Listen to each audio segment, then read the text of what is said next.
今日咧我就過咗深圳啦，檢查牙齒啦，順便想了解下種牙嘅。咁我就約咗深圳博愛曙光嘅專車咧喺蓮塘口岸接我。咁我而家咧就差唔多上車啦。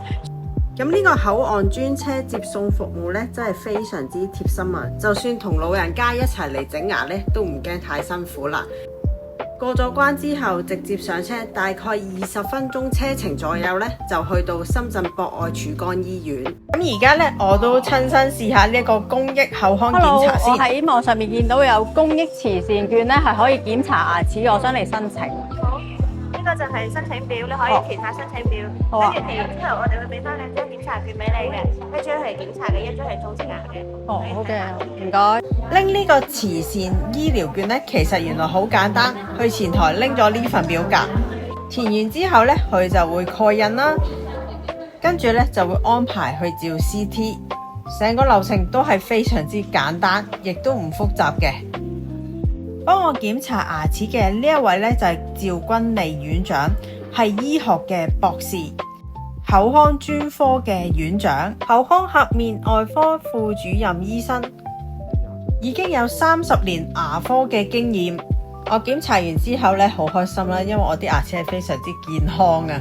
好多謝趙院長啦，咁詳細幫我檢查啦。啱啱咧就諮詢完醫療券點樣用啦，而家咧我哋再睇下牙科部門嘅其他部分。呢一層咧就係口腔科啦，呢一層咧除咗係洗牙啦，亦都係會有種牙嘅手術室。咁其實手術室咧都分咗3個部分出入嘅喎，非常之專業啊！有醫生嘅出入口啦，病人嘅出入口啦，同埋醫療廢物嘅出入口，防止交叉感染。就連呢啲細緻嘅位咧都可以諗到咁周到，真係一間非常之專業嘅醫院。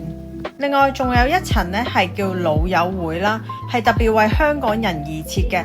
只要嚟呢度睇牙啦，或者睇醫生咧，都可以享用呢一度嘅服務嘅喎。有免費嘅咖啡飲啦，亦都有蛋糕食嘅。